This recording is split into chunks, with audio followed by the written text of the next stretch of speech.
Bismillahirrahmanirrahim. Mazlumların ve mahrumların zirvesinde olan, yetimlerin yegane hamisi olan Allah'a hamdolsun. Yüce şahsiyetini de yetim kıldığı sevgili Habibi Muhammed Mustafa'ya salat ve selam olsun. Ashab-ı kirama ve yetimlerin başını okşayan, yüreklerine merhametle dokunan tüm iman erlerine selam olsun. Bugün 15 Ramazan, Dünya Yetimler Günü. Yani en azından yılda bir kere de olsa yetimlerin halini ve ehvalini, acı ve hüznünü, hasret ve özlemlerini gündeme getirmek için 2013 yılında ilan edilen ama elbette gaye sadece bugünlük sınırlı bir anma değil.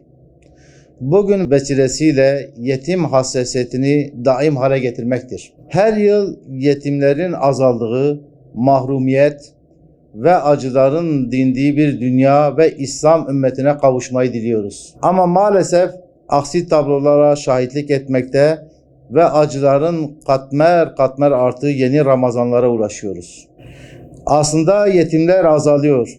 Evet, ama bu azalma çocukların anne ve babalarından ayrılmadan bir arada yaşaması şeklinde değil. Artık anne ve babalar ile birlikte vahşice katledilmeleri ile gerçekleşiyor. Esasında çocukların nice zulümlerden, katliamlardan nasiplerini almaları yeni değil. Ama ümmetin aziz yiğitlerinin başlattığı Aksa tufanı sonrasında vahşi Siyonistlerin aciz ve zelil haliyle güç yetirebildiği Gazze mazlumların üzerine yarattığı bombalarla artık çocuklar yetim bile kalmıyor. Bu nedenle Gazze'nin yetimlerinden ziyade dünyanın gözleri önünde topyekün yok edilen bir halk olarak ümmetin yetimi Gazze'den söz edebiliriz. Bu yıl Dünya Yetimler Günü'nü yad ederken elbette ki dünyanın farklı coğrafyalarındaki yetimleri de unutmuyor ve Yetimler Vakfı olarak tüm yardım faaliyetlerimizi gerçekleştiriyoruz. Ancak ümmetin yetimi olan Gazze ana gündemimiz olmaya fazlasıyla hak ediyor. Zira burada yaşanan vahşet öyle bir hale geldi ki bu duruma hassasiyet göstermemek için sadece insan olmak yeterli. Ama bu yaşananlarla bile tepki gösteremeyenlere söylenecek tek söz yazıklar olsun demektir. Hem insan hem de Müslüman olma hasebiyle bizlere düşen sorumluluk ise çok daha fazladır.